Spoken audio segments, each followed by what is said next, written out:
What's your name? Roy.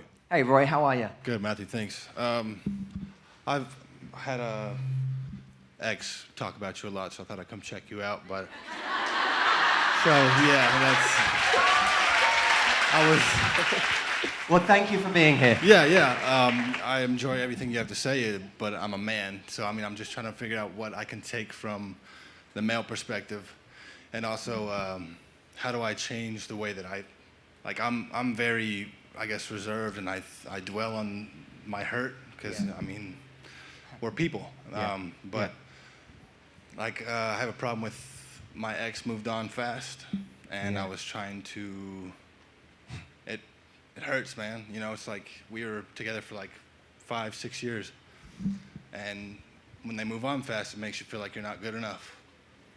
And I just want to know how can I change my way of thinking, and that it was just, they were waiting on me, and I was waiting on them, and they just decided to go one way. How do I change my perspective on letting stuff go? Because that's what I need to do. I need to let stuff go, or I'm going to be unhappy for the rest of my life. Yes.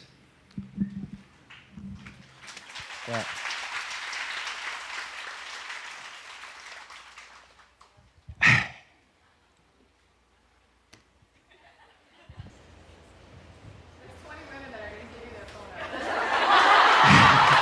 Yeah. Roy, you're going through an incredible amount of hurt. When was it? When did this happen? When did she move on?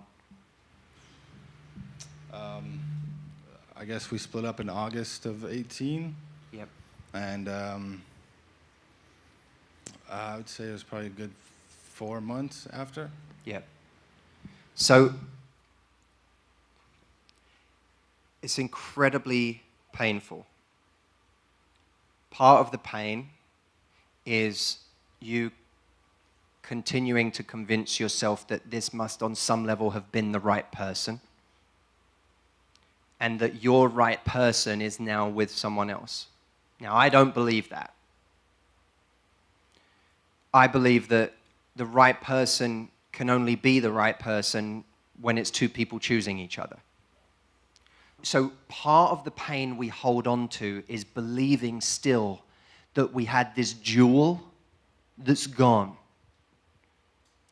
And as much as we may have loved someone, as much as we may have thought someone was incredible, they may have had wonderful qualities, we may have been incredibly attracted to them, there may have been all these great things, they cannot represent that true dream relationship if they don't choose you. In fact, someone not choosing you is just about the biggest departure from your dream relationship you could ever imagine. So when we're saying, but we were so close, not being chosen by someone should be the greatest turn-off in the world. Not because there's something wrong with that person, but because how on earth, when I was a kid and I dreamt about my dream relationship, or in my last 10 years or 20 years before I met someone, when I was dreaming of my dream relationship, it couldn't have been the one where someone decides to go be with someone else. That wasn't it. So this isn't it. Then there's the ego element of someone chose someone else. Why not me? What did that person have? Why wasn't I good enough? And now we take the baggage of that forward.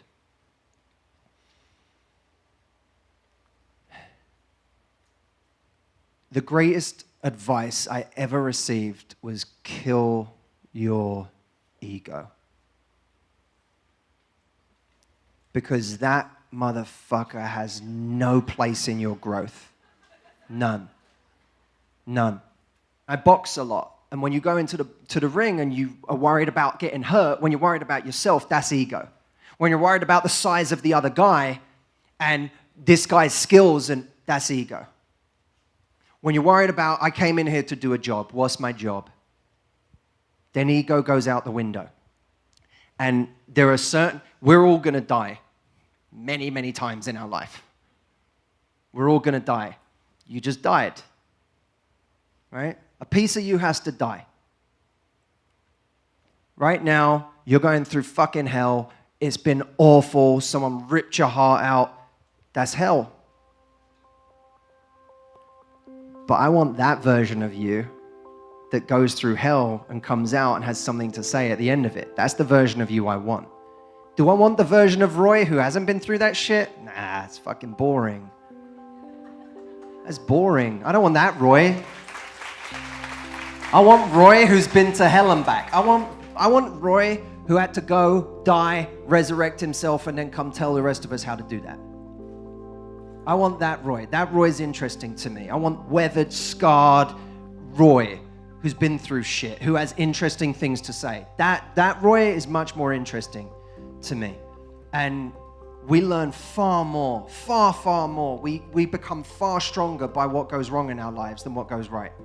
Far more. And so all this you're going through, this is just like, you know, like a great stew. Like it's just adding flavor. Just like it's just making you more and more interesting, more and more complex. It's going to make you more compassionate. It's going to make you kinder. It's going to make you more empathetic to other people. It's going to give you more to bring to your next relationship. It's going to make you such a strong person. And you get through this and you deal with this. What the fuck do you have to be afraid of? I've died, motherfucker. You can't scare me. All right? You see that? So there's the ego element. Kill your ego. Kill that shit. That guy has to die, so bigger me comes back, right? And then there's the mourning because you think you've lost the person you're supposed to be with. I can promise you, you haven't. Because unless someone chooses you, they ain't the person you're supposed to be with. You could be disappointed.